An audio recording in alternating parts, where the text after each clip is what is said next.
وَلَئِنْ أَذَقْنَاهُ رَحْمَةً مِنَّا مِنْ بَعْدِ ضَرَّاءَ مَسَّتْهُ، پھر جب ہم چکھائیں اس کو اپنی طرف سے رحمت،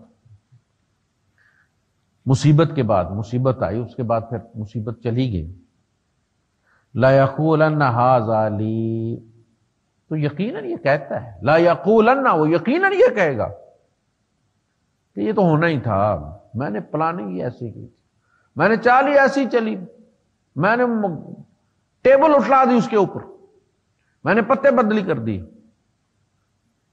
کبھی پھر بھی میں شروع ہو گئی ہے، خدا کوئی نہیں ہے کہ یار میں ڈوبا ہوا تھا، میرے رب نے مجھے پھر دوبارہ میرا بیڑا بحال کر دیا ہے، مجھے یہ بات کہنے میں لگتا کیا ہے کہ یار اللہ پاک نے میرے اوپر بڑا کرم کیا ہے، لیکن اس سے پھر انا کو ٹھیس پہنچتی ہے نا، پھر میں نیچے ہو جاتا ہوں۔ وَمَا أَظُنُّ السَّاعَةَ قَائِمَةً، اور وہ کہتا ہے کہ قیامت آنے والی نہیں ہے، میرا یہ یقین ہے کہ قیامت نہیں آئے گی۔ وَلَئِن رُجِعْتُ إِلَىٰ رَبِّي، اور بائی دا وے اگر آ بھی گئی، یعنی وہ یقین کہ وہ جو جیسے کچھ جھگڑے کے طور پہ کہتا ہے فی سبیل المجادلہ، کہ چلو جی مان بھی لیا کہ قیامت آئے گی بھی، وَلَئِن رُجِعْتُ إِلَىٰ رَبِّي إِنَّ لِي عِندَهُ لَلْحُسْنَىٰ، تو یقیناً وہاں بھی میرے لیے اس کے یہاں حسنہ، اچھائی اچھائی ہوگی، بھلائی بھلائی ہوگی۔ اگر اس نے مجھے یہاں دیا ہے تو آخر میرے اندر کوئی گٹس دیکھے ہیں نا، میرا کوئی کمال دیکھا ہے، اگر یہاں دیا تو وہاں بھی دے گا۔ حالانکہ دنیا میں جو عطا ہے اللہ پاک امتحان ہے، وَنَبْلُوكُمْ بِالشَّرِّ وَالْخَيْرِ فِتْنَةً، ہم تمہیں اچھے اور برے احوال سے آزماتے رہیں گے۔ وَنَبْلُوكُمْ بِالشَّرِّ، یعنی برے حالات بھیج کر تمہارے اوپر، حادثات و واقعات برے، والخیر، اور اچھے، فتنہ، لیکن وہ فتنہ ہوگا، آزمائش ہوگی تمہاری، اس کو ہمیشہ ٹیسٹ سمجھنا اور پاس ہونے کی کوشش کرنا۔ اب دیکھیں جب ہم گاڑی کی ٹرائی دیتے ہیں لائسنس کے لیے، تو پولیس والا جو ہے وہ بعض دفعہ ہمیں جہاں ہمیں پارک نہیں کرنا چاہیے وہاں وہ پارک کرنے کے لیے کہتا ہے، وہاں جو ہے وہ نو پارکنگ کا بورڈ لگا ہوا ہے، اس سائن بورڈ کو دیکھ کے وہ آپ کو کہے گا کہ وقف، یہ فتنہ ہے۔ اب آپ کو چونکہ پتہ ہے کہ میں امتحان دینے اس گاڑی میں بیٹھا ہوں، آپ اس کی ہر کمانڈ کو غور سے سنتے ہیں کہ اب یہ جو کہہ رہا ہے یہاں کھڑا ہونا چاہیے یا نہیں ہونا چاہیے۔ آپ کو استاد نے پہلے بتا دیا ہے، ہمارے استاد، ہمارے معلم محمد رسول اللہ صلی اللہ علیہ وسلم نے ہمیں بتا دیا ہے کہ اس دنیا میں جو بھی تمہیں دیا گیا ہے وہ تمہارا امتحان ہے، لہذا ہر واقعے پر غور کرو کہ یہ تمہارا امتحان ہو رہا ہے، کہیں تم فیل تو نہیں ہونے جا رہے، اس پہ تمہیں کیسے رسپونڈ کرنا ہے، اس کی حدود و قیود کتاب و سنت میں کیا ہے، فلاں نے میرے ساتھ زیادتی کی ہے لیکن مجھے اس کے بارے میں کیا حکم ہے، میں اس کو کیسے اس کا جواب دوں۔ تو پھر آپ اس کو کہتے ہیں، آپ اس کو کہہ دیتے ہیں کہ نہیں باس یہاں میں نہیں کھڑا کر سکتا، اگرچہ تم نے یونیفارم پہنی ہوئی ہے، حالانکہ ممنوع، وہ کہتے ہیں ٹھیک ہے چلو۔ تو اسی طرح گاڑی کے پیچھے ہوتا ہے، وہ کہتا ہے کہ گاڑی کو کرو اوورٹیک کرو، آگے نکلو، اور آپ کو پتہ ہے کہ یہاں اوورٹیکنگ منع ہے، تو آپ کہتے ہیں لا لا۔ یہی بات ہے، وَنَبْلُوكُمْ بِالشَّرِّ وَالْخَيْرِ فِتْنَةً، کوئی بھی مصیبت آئے، کوئی بھی اچھی حالت آئے تو یہ جان لو، الرٹ ہو جاؤ کہ یہ تمہارا امتحان ہے، اس کے نتیجے میں یا تم نے فیل ہو جانا ہے یا پاس ہو جانا ہے۔ تو وہ یہ سمجھ رہا ہے کہ چونکہ یہاں دیا ہے لہذا وہاں پہ بھی وہ ہمیں دے گا، اور تمہیں یہاں اس نے جوتے چٹکانے کے لیے پیدا کیا، تم وہاں بھی چٹکاؤ گے۔ فَلَا نُنَبِّئَنَّ الَّذِينَ كَفَرُوا بِمَا عَمِلُوا، یقیناً ہم کافروں کو وہ جتا کر رہیں گے جو کچھ بھی انہوں نے کیا ہوا ہے، ایسے تھوڑے کہ ہم بھول گئے۔ وَمَا كَانَ رَبُّكَ نَسِيًّا، تیرا رب بھولنے والا نہیں ہے۔ وَلَنُذِيقَنَّهُم مِّنْ عَذَابٍ غَلِيظٍ، اور ہم یقیناً ان کو چکھا کر رہیں گے بڑا گاڑا عذاب۔ وَإِذَا أَنْعَمْنَا عَلَى الْإِنسَانِ،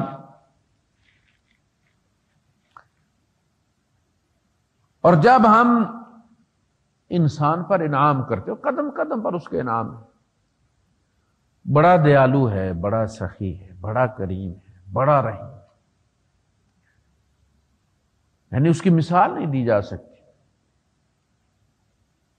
اللہ پاک نے کہا 70 ماؤں سے بھی زیادہ پیار کرتا ہے، انعام کرتا ہی رہتا ہے وہ ہمارے اوپر. ہم گناہ کرتے رہتے ہیں، وہ انعام کرتا رہتا ہے. ورنہ زمین پر کسی کو چلنے والے کو نہ چھوڑے. وَإِذَا أَنْعَمْنَا عَلَى الْإِنسَانِ أَعْرَضَ وَنَأَىٰ بِجَانِبِهِ. جب ہم انسان پر انعام کرتے ہیں تو وہ اعراض برتتا ہے، ہمیں اگنور کرنا شروع کر دیتے ہیں. کیا بات فرمائی اللہ پاک. وَإِذَا مَسَّ الْإِنسَانَ الضُّرُّ دَعَانَا لِجَنبِهِ أَوْ قَاعِدًا أَوْ قَائِمًا. انسان کو جب کوئی مصیبت آتی ہے تو پھر پکڑ لیتا، ہمارا لڑ چھوڑتا ہی نہیں، پھر ہمیں پکارتا ہے. قائمن، کھڑے ہوئے، بیٹھے ہوئے، لیٹے ہوئے، بس کسی پل اسے چین نہیں آتا، بس ہر وقت مانگتا ہے. وَإِذَا مَسَّ الْإِنسَانَ الضُّرُّ دَعَانَا لِجَنبِهِ او قاعدا او قائما. تین ہی حالتیں، یا انسان لیٹا ہوا ہوگا، یا انسان بیٹھا ہوا ہوگا، یا انسان کھڑا ہوگا. تو اس کا مطلب یہ کہ ہر حالت میں ہمیں پکارتا ہے. فَلَمَّا كَشَفْنَا عَنْهُ ضُرَّهُ مَرَّ كَأَن لَّمْ يَدْعُنَا إِلَىٰ ضُرٍّ مَّسَّهُ. جب ہم اس مصیبت کو ہٹا دیتے ہیں، مرہ ایسے گزر جاتا ہے، کا لم یدعنا، جیسے اس نے ہمیں پکارا ہی نہیں تھا. اس نے ہمیں تو نہیں پکارا تھا، وہ کوئی اور تھا جس کو یہ پکار رہے تھے. مرہ کا لم ید، رونگٹے کھڑے ہو جاتے ہیں. اللہ پاک کیسے بیان کرتا ہے ہماری کیفیات، ہمارے کرتوت کیسے بیان کرتا ہے، کتنا جانتا ہے ہم کو. یہ دور ہے ہم سے خدا. مرہ کأن لم یدعنا الی ضر مسہ، ایسے پتا چلتا ہے جیسے اس نے کبھی ہم کو پکارا ہی نہیں تھا. وہ ہم نہیں تھے جس کو یہ رات دن لگا اور نفل پہ نفل پڑھ رہا ہے جناب علی، اور کوئی کیا ذکر چل رہا ہے، اور نہ کبھی اس کو مصیبت آئی تھی. یہ وہ بندہ نہیں ہے جس کو مصیبت آئی تھی اور جو چلتے پھرتے ہنستے ہوئے بھی روتا تھا. یہ وہ بندہ نہیں ہے، اور ہم وہ خدا نہیں ہیں. اس طرح ہم ناشکروں کے لیے ان کا عمل مزین کر دیتے ہیں. یہ بڑی بری عادت ہے انسان کی، یہ بڑی بری عادت ہے. ان الانسان لربہ لکنود. انسان اپنے رب کا بڑا ناشکر ہے. ہم گلے کرتے ہیں نا، کسی کو $200-400 پاؤنڈ درہم بھیج دیتے ہیں ہم، تو ہم چاہتے ہیں، ہم سمجھتے ہیں کہ جس چوک سے وہ پھرے ہم سامنے نظر آئے تو ہم کو سلوٹ کریں، اور جب وہ نہیں کرتا تو ہمیں تکلیف ہوتی ہے کہ یار یہ وہ بندہ تھا جس کا بیٹا بیمار تھا اور وہ بار بار فون کر رہا تھا اور ہم نے اس کو پیسے بھیجے تھے، دیکھو پاس سے گزر گیا اور اس نے ہمیں پہچانا بھی نہیں. اور بھائی اس کا رب گلہ کر رہا ہے، یہ مجھے نہیں پہچانتا، تمہیں کیسے پہچانے گا. ایک جگہ فرمایا قتل الانسان ما اکفرہ، مارا جائے انسان، قتل ہو جائے. یہ کتنا ناشکر ہے، کوئی حد بھی ہے اس کی ناشکری کی کہ نہیں. تو یہاں فرمایا اعرض ونأى بجانبه، اعراض بدرتا. مسجد کے پاس ایک وہی وقت تھا مسجد سے نکلتا ہی نہیں تھا، منت کر کے مولوی صاحب کی کہتا تھا کہ مولوی صاحب آپ چابی مجھے دے دیں، میں جب جاؤں گا بند کر جاؤں گا، پلیز میں نفل پڑھنا چاہتا ہوں، میں کوئی سپارہ پڑھنا چاہتا ہوں. اور جب مسئلہ حل ہو جاتا ہے اس کا تو یقین کریں کہ مسجد کے باہر سے یوں گزر جاتا ہے جیسے اس مسجد میں کبھی آیا ہی نہیں تھا. اور بعض دفعہ کہ مجھے کوئی نمازی دیکھ نہ لے، وہ رستہ تبدیل کر جاتا ہے، وہ دوسری فٹ پاتھ پہ چڑھ جاتا ہے. مجھے یہ آیت بڑی یاد آتی ہے. اعرض، روگردانی کرنا، وَنَأَى بِجَانِبِهِ، سائڈ دے جانا. اب دیکھیں نا، یہ جو ادائیں ہماری جو بیان کر رہا ہے وہ ہمارے اندر کو جانتا ہے. یہ کہیں اندھیروں میں بیٹھا ہوا خدا نہیں ہے. وَنَأَى بِجَانِبِهِ وَإِذَا مَسَّهُ الشَّرُّ، دیکھیں نا، نہ خیر صدا رہتی ہے نہ شر صدا، نہ اچھائی نہ اچھے حالات نہ برے حالات. انسان پر یہ رات اور دن کی طرح آتے رہتے ہیں. نہ دن سدا رہتا ہے نہ رات سدا رہتی ہے. رات آتی ہے اور سدا نہیں رہ سکتی، اسے جاننا ہے. پھر دن آتا ہے اور دن آتا ہے، وہ سدا نہیں رہ سکتا، اسے جاننا ہے. پھر رات کو آنا. اسی طرح آپ کو ایک خیر ملی ہے، نعمت ملی ہے، مگر یہ سدا نہیں رہے گا. مصیبت پیچھے ہی لگی ہوئی ہے، اور مصیبت آئی ہے سدا نہیں رہے گی. وہ آپ کا ٹیسٹ ہے، 2.5 گھنٹے 3 گھنٹے میں ہو جاتا نا ٹیسٹ. یہ چلیں 2 ہفتے کا ہو، 3 ہفتے کا ہوگا، سال کا ہو جائے گا، چلا جائے گا. پھر نئے حالات آئیں گے. اچھا، جب اچھے حالات آئے تھے اور انہوں نے اپنی ادا بدل لی تھی، اب پھر پلٹ کے رات آ گئی. وَإِذَا مَسَّهُ الشَّرُّ فَذُو دُعَاءٍ عَرِيضٍ، عرض کہتے ہیں نا. اب پھر شر آ گئی اور پھر لمبی لمبی دعائیں شروع ہو گئی. اب تسبیح ہر وقت ہاتھ میں ہوتی، ایک ہاتھ میں سبزی والا شاپر ہوتا ہے اور دوسرے ہاتھ میں تسبیح چل رہی ہوتی ہے. معاملہ پھر پھنسا ہوا. قل ارائیتم ان کان من عند اللہ، اے نبی ان سے کہیے کہ کیا تم نے یہ بات دیکھی ہے، کبھی اس بات پہ نظر کی ہے، غور کی ہے، فکر کی ہے.